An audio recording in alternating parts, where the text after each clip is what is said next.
अस्सलाम वालेकुम जी दोस्तों, कैसे हैं आप लोग। दोस्तों तो अभी आज की वीडियो में मैं आपको ऑस्ट्रेलिया स्टूडेंट वीज़ा की एक अपडेट देने लगा हूँ।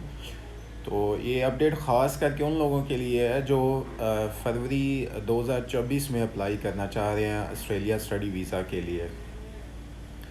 तो अपडेट ये है कि ऑस्ट्रेलिया ने काफ़ी ज़्यादा पिछले काफ़ी अरसे से आप लोग भी देख रहे होंगे, अगर कुछ लोग सर्च कर रहे हैं तो एक तो वीज़ाज़ की रेशो भी इतनी कोई अच्छी नहीं है, ठीक है।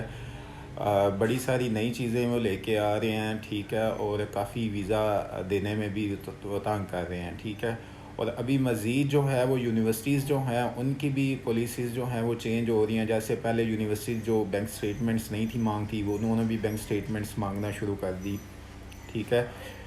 इसके अलावा अभी जो ये होने जा रहा है कि फरवरी इनटेक में जो एक्सपेक्टेड ये है कि जो बैंक स्टेटमेंट जो है वो आपसे एक मेच्योर बैंक स्टेटमेंट मांगी जाएगी। मेच्योर बैंक स्टेटमेंट से क्या मुराद है, जैसे यूके का वीज़ा जब आप अप्लाई करते हैं, ठीक है, तो उसके लिए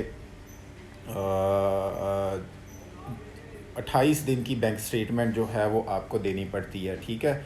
यूनिवर्सिटी को 28 दिन पहले से आपने पैसे अपने अकाउंट में रखवाए होते हैं, तो वो एक मेच्योर बैंक स्टेटमेंट उसे बोला जाता है। तो इसी तरह अब ऑस्ट्रेलिया में भी ऐसा होने जा रहा है, ठीक है। तो यहाँ पे भी पहले तो ये होता था कि आज आपने पैसे रखवाए, कल आपने स्टेटमेंट निकलवा के यूनिवर्सिटी को स्टेटमेंट भेज दी, ठीक है, तो उसमें पहले ये काम चल जाता था। लेकिन अब फरवरी इनटेक तक जो एक्सपेक्टेड ये है कि अब ऐसा नहीं होगा, अब मेच्योर बैंक स्टेटमेंट मांगी जाएगी, ठीक है। और ऊपर से जो वीज़ा के सिनेरियो जो हैं, अब कोई टाइमलाइन ख़ास टाइमलाइन भी नहीं है, ठीक है, कि वीज़ा का डिसीजन जो है वो 1 महीना में आएगा, 2 माह में आएगा, 3 में आएगा, 4 में आएगा, ठीक है। सीवियर केसेस में जो है वो 4 माह 6 माह तक भी डिसीजन जो है वो जा सकता है।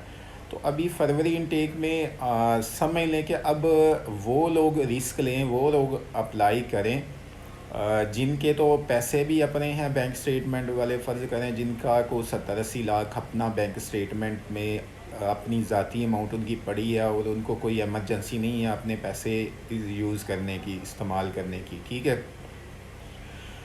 और इसके अलावा वो लोग अप्लाई करें जिनका बाकी सारे डॉक्यूमेंट्स जो हैं वो जेन्युइन हैं। जैसे अगर वो प्रॉपर्टी रेंटल्स के डॉक्यूमेंट्स लगा रहे हैं या वो किसी भी कारोबार के डॉक्यूमेंट्स लगा रहे हैं, सोर्स ऑफ इनकम के डॉक्यूमेंट्स लगा रहे हैं, तो वो सारे जेन्युइन हो, फेक ना हो, ठीक है, किसी से बने हुए ना हो।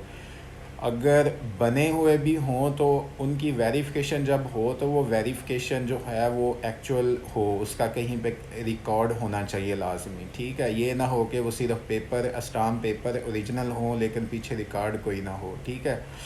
तो ये कुछ चीज़ें हैं जो होने जा रही हैं, ठीक है। तो जो लोग समझ लें जिनकी प्रोफाइल जो हैं वो जेन्युइन है, जिनके पास पैसे अपने हैं, ठीक है, और जिनके बाकी डॉक्यूमेंट्स भी अपने हैं, वो तो रिस्क ले सकते हैं, ठीक है। लेकिन जिनके पास बैंक स्टेटमेंट अपनी नहीं है, उन्होंने किसी और से बैंक स्टेटमेंट ख़रीदनी है, ठीक है। तो फ़र्ज़ करें अगर 4 माह 5 माह तक वीज़ा चला जाता, उसका डिसीजन नहीं आता, ठीक है, तो आपकी 4-4 5-5 माह जब बैंक स्टेटमेंट आपने किसी से ली होगी, ठीक है, तो 10 से 15 लाख रुपया तो आपको इस तरह से ही पड़ जाएगा, ठीक है। और बाकी वीज़ा का जो है वो रेशो भी इतनी उस तरह से नहीं है। तो बहुत सोच समझ के जो है वो ऑस्ट्रेलिया का डिसीजन लें, ठीक है।